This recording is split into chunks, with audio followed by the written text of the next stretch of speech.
Subscribe Mechanical Technical Tyagi and press bell icon to see latest updates.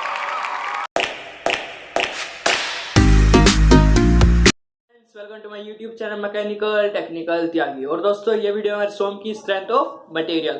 तो दोस्तों पिछली video यानी कि कल की वीडियो में हमने बात करी थी कि साइंटिफिक कैलकुलेटर कैसे यूज करते हैं, साइंटिफिक कैलकुलेटर का बेस्ट यूज क्या है, साइंटिफिक कैलकुलेटर के बेस्ट एंड सिंपलेस्ट मेथड क्या है, और साथ के साथ बहुत कुछ बात करी थी कि उसके शिफ्ट येलो बटन क्या आते हैं, आर बटन क्या आते हैं, हम कैसे ए की वैल्यू बी की वैल्यू डिनोट कर सकते हैं, कैसे मेमोरी क्लियर कर सकते हैं। अगर आपको साइंटिफिक कैलकुलेटर के बारे में जानना है या आपको कुछ नहीं पता फिर भी एक बार देख लीजिए, अगर आपको पता है तब भी देख लीजिए दोस्तों। आई बटन पे आपको उसका लिंक मिल जाएगा या फिर डिस्क्रिप्शन में आपको मिल जाएगा।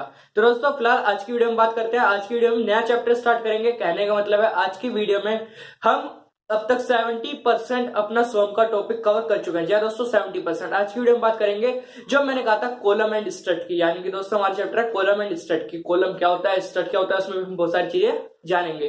तो दोस्तों बने रहे, वीडियो चाहे कितनी लंबी आपको पूरी देखनी है वरना आपके कंसेप्ट क्लियर नहीं हो पाएंगे। मेरा नाम है शिवम त्यागी, आप देख रहे हैं मैकेनिकल टेक्निकल त्यागी। चलिए आगे बढ़ते हैं। वीडियो स्टार्ट करने से पहले बता देता हूँ वीडियो थोड़ी लंबी होगी लेकिन पूरा देखना। चैनल पे नए तो सब्सक्राइब कर दें, वीडियो अच्छी लगे दोस्तों लाइक करना, और दोस्तों कमेंट करके जरूर बताना कि वीडियो का कौन सा पार्ट आपको अच्छा लगा है, कौन सा पार्ट आपको समझ नहीं आया है, और दोस्तों शेयर जरूर कर देना। तो अब बात कर लेते हैं अपने वीडियो के पहले टॉपिक की, यानी कि कॉलम एंड स्ट्रट, जैसे कि चैप्टर का नाम है। तो दोस्तों कॉलम क्या होता है, तो पहले कॉलम जरा स्ट्रट पढ़ लेते हैं। अ बार और a member of a structure, या तो कोई बार होगी या किसी मेंबर का स्ट्रक्चर होगा, या कहने वाला किसी स्ट्रक्चर का कोई भी मेंबर होगा।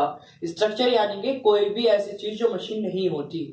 Which carry N axially compressive load, इसका स्ट्रट यानी कि कहने वाला कि कोई भी हमारा स्ट्रक्चर है, मान लीजिए बार है, और इस बार पे अगर उसके एक्सिस पे दोस्तों एक्सिस पे कंप्रेसिव लोड लग रहा है, यानी कि एक्सिस पे कौन सा लोड, कंप्रेसिव लोड लग रहा है, तो वो स्ट्रट होगा। एग्जांपल कैसे, कनेक्टिंग लोड ले लीजिए, आपका पिस्टन लोड ले लीजिए, और भी आपके पिलर्स जैसे घर के पिलर ले लीजिए।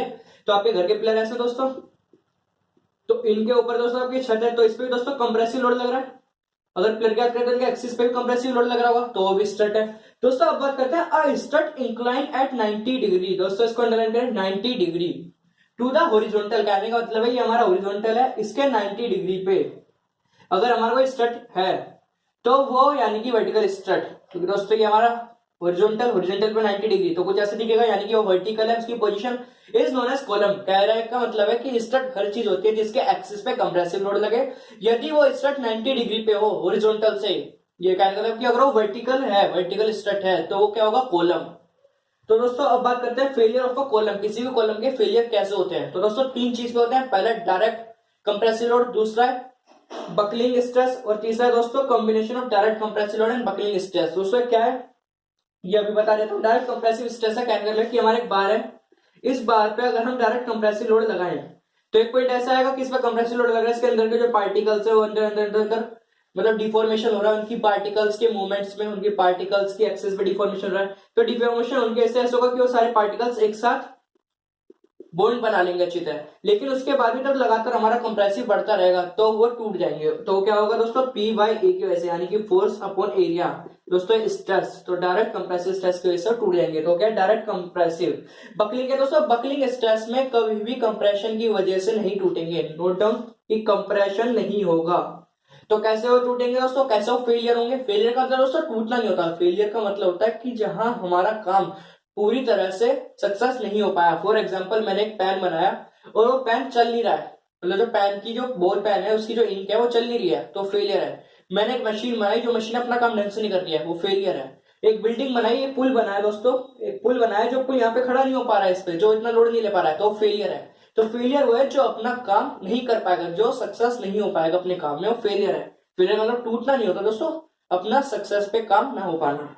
तो बकलिंग स्ट्रेस क्या है, ऐसी स्ट्रेस जिसकी वजह से बकलिंग हो। बकलिंग यानी कि बेंडिंग, इसमें कभी भी कंप्रेसिव नहीं आता दोस्तों, बकलिंग यानी कि बेंडिंग। फॉर एग्जांपल मेरे पास एक घटिया एग्जांपल लेते हैं दोस्तों, आपके घर में झाड़ू है सीख वाली, तो सीख वाली झाड़ू लीजिए दोस्तों, वो कुछ लंबी ऐसे होगी, अगर मैं उस पर फोर्स लगाऊं तो दोस्तों वैसे कर्व हो जाती है, तो वो उसकी वजह से बकलिंग स्ट्रेस है, यानी कि फोर्स लगाने की वजह से बकलिंग हो गई, बेंडिंग हो गई, कंप्रेसिव नहीं हुई, झाड़ू नीचे की तरफ नहीं हुई, झाड़ू घूम गई, तो हो गया बकलिंग स्ट्रेस। ये कभी भी कंप्रेसिव की वजह से फेलियर नहीं होता है दोस्तों। तीसरी चीज है combination of direct compressive bending stress.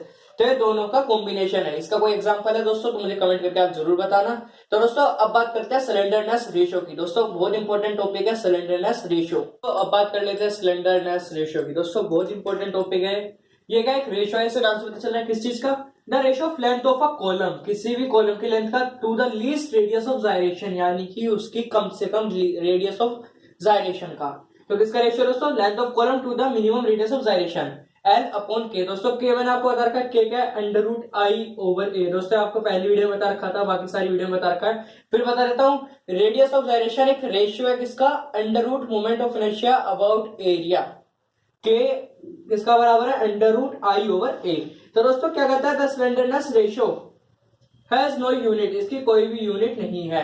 अगली चीज दोस्तों, the slenderness ratio, the strength of a column depend upon the slenderness ratio, यानी कि जो भी हमारा कॉलम होगा उसकी जो स्ट्रेंथ होगी वो किस पे डिपेंड करेगी, टोटली स्लेंडरनेस रेशियो पे। The compressive strength of a column decrease, यदि किसी कंप्रेसिव स्ट्रेंथ, यदि किसी की स्ट्रेंथ डिक्रीज हुई तो स्लेंडरनेस रेशियो इंक्रीज होगा। कहने मतलब एक तरह से इनवर्सली प्रोपोर्शनल है, अगर स्लेंडरनेस रेशियो डिक्रीज होगा तो कॉलम की स्ट्रेंथ इंक्रीज होगी। तो दोस्तों ये था स्लेंडरनेस रेशियो, इसका आप कॉपी में नोट डाउन कर लीजिए। अब बात करते हैं dead load, factor of safety और वर्किंग लोड की।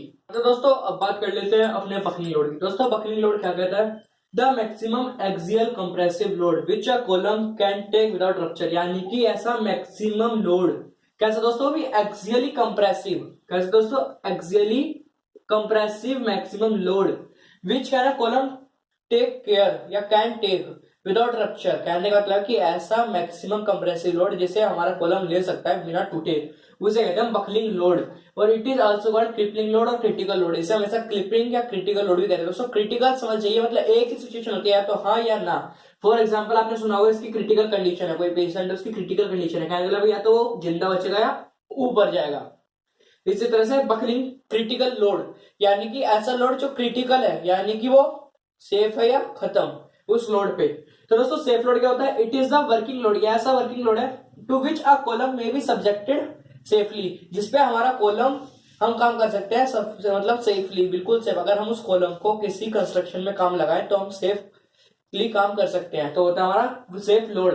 This is obtain by dividing load by factor of safety. इसे हम कैसे ऑब्टेन कर सकते हैं, डिवाइड करके किसे, बकलिंग लोड को to the factor of safety. दोस्तों फैक्टर ऑफ सेफ्टी आपको पता है, मैं फिर बताऊंगा कि फैक्टर ऑफ सेफ्टी क्या होता है, तो इतना नोट डाउन कर ले। अब बात करते हैं फैक्टर ऑफ सेफ्टी की। तो अब बात कर लेते हैं फैक्टर ऑफ सेफ्टी की। दोस्तों फैक्टर ऑफ सेफ्टी क्या कहता है, ये एक रेशियो है क्रिटिकल लोड का टू द सेफ लोड, यानी कि जितना हमारा क्रिटिकल लोड होगा और कितना सेफ लोड होगा उसका रेशियो होता है। दोस्तों हम जितनी भी चीज करते हैं फैक्टर ऑफ सेफ्टी के अकॉर्डिंग करते हैं, यानी कि हम अपना घर बनाते हैं फैक्टर ऑफ सेफ्टी के अकॉर्डिंग बनाते हैं कि अगर हम इतनी सेफ्टी लेंगे तो हम सेफ रहेंगे। तो दोस्तों जैसे हमने अलग अलग मटेरियल ले लिया, कॉलम हमारे अलग अलग मटेरियल, जैसे टिम्बर, तो उसके फैक्टर ऑफ सेफ्टी हम 6 टाइम्स लेते हैं, यानी कि 6 गुना। रोथ आयरन है, माइल्ड स्टील है, कास्ट स्टील और मीडियम स्टील, तो उसके लिए फैक्टर ऑफ सेफ्टी लेंगे दोस्तों हम 3 टाइम्स।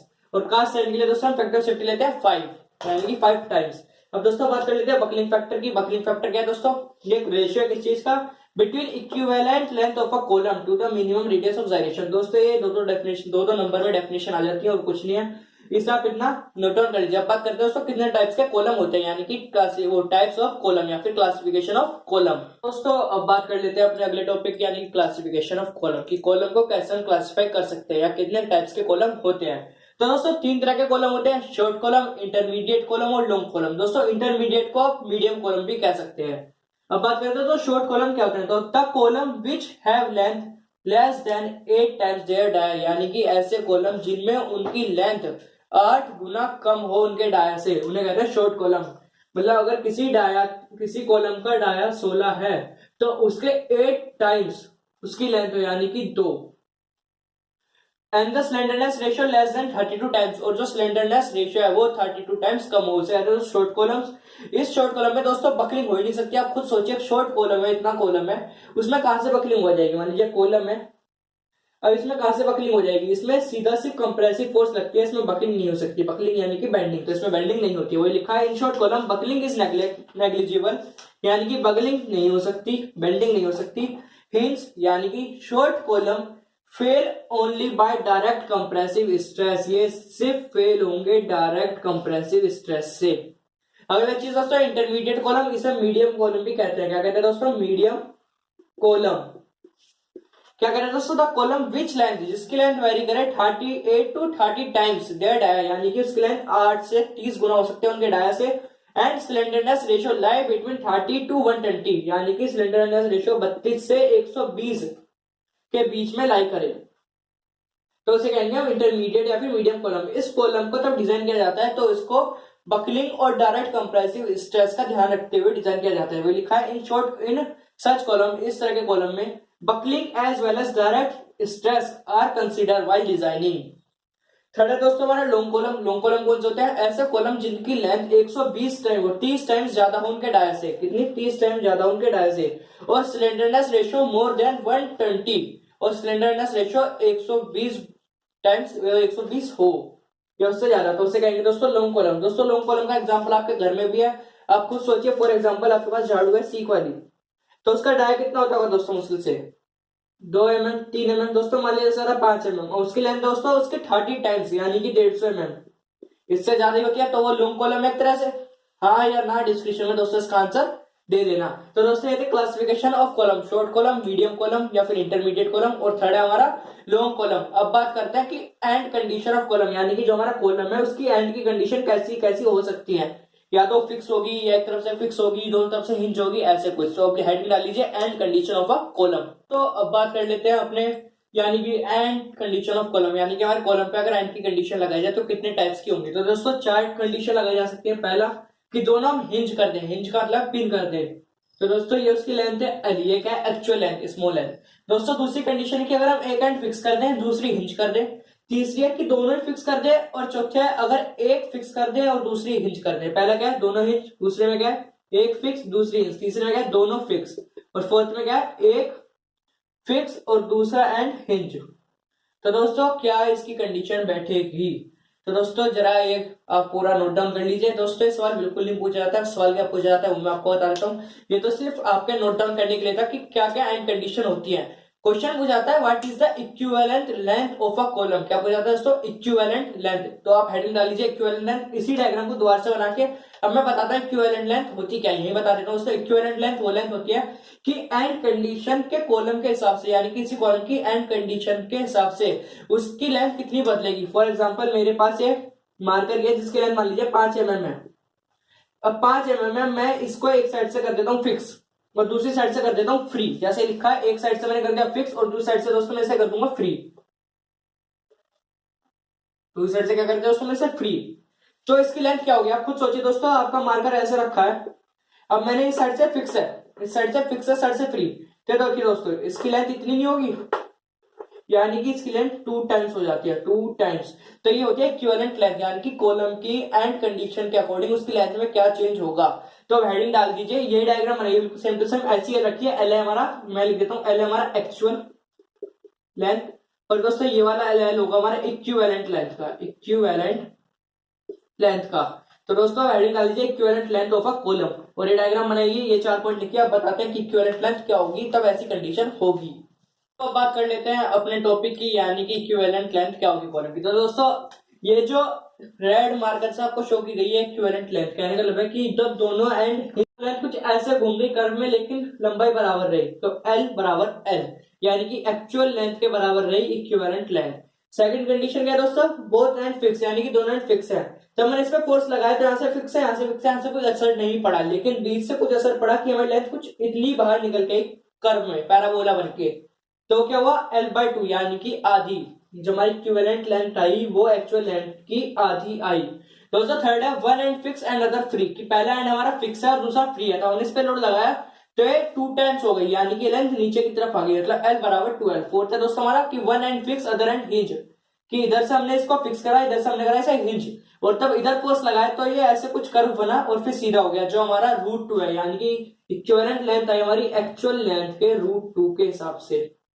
तो दोस्तों ये 4 अच्छी तरह रट लीजिए, इन 4 लेंथ को आप अपनी कॉपी में नोट डाउन कर लीजिए, तो क्वेश्चन इसी में से उठता है। अब बात करते हैं यूलर थ्योरम की या यूलर थ्योरी की। दोस्तों अब बात कर लेते हैं यूलर फॉर्मूला की। दोस्तों यूलर फॉर्मूला क्या कहता है, दोस्तों यूलर फॉर्मूला एक ऐसा फॉर्मूला है जो डिटरमाइन करता है कि कितनी फोर्स लगाई जाए किसी कॉलम पे, तो हमें कंडीशन दी जाए कि वो फिक्स है, वो हिंज है या फ्री है या बोथ साइड फिक्स है ऐसे। तो उसका फॉर्मूला है पाई स्क्वायर EI/L स्क्वायर। दोस्तों पाई क्या है हमारा, आपको पता है पाई कॉन्सेप्ट होता है कि ये हमारा बकलिंग लोड यानी कि उस पर कितना लोड लगेगा, बकलिंग लोड कह लीजिए दोस्तों, क्रिटिकल लोड कह लीजिए या क्रिपलिंग लोड कह लीजिए। ये हमारा मॉडुलस ऑफ इलास्टिसिटी, आई है मूवमेंट ऑफ इनर्शिया, और दोस्तों एल है हमारा इक्विवेलेंट लेंथ। दोस्तों जैसे कि आपको टेबल दिख रही होगी कि इस पे कुछ ऐसे लिखा है कि both and fix, both and hinge, one and fix, one and hinge. और दोस्तों ये बकलिंग फॉर्मूला क्या लिखा है, बकलिंग का फॉर्मूला, वो सॉरी यूलर्स फॉर्मूला। और उसके बिल्कुल दोस्तों साइड में देखिए उस पर लिखा है एल बराबर 12, एल बराबर √2। तो दोस्तों जो मैंने बताया था उसकी कंडीशन कैसी रहेगी, वो लेंथ।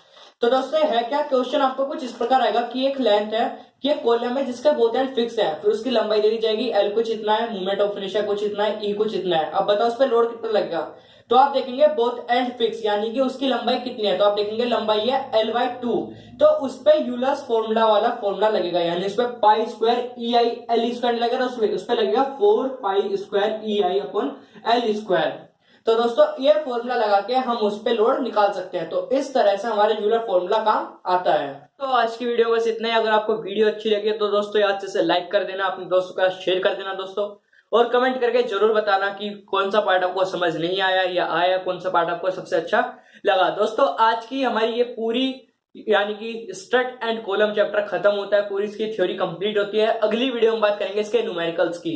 तो दोस्तों ये वीडियो कंप्लीट देख लेना, वरना इसके न्यूमेरिकल आपको समझ नहीं आएंगे। मिलते हैं आपसे अगली वीडियो में बहुत ही जल्द, यानी कि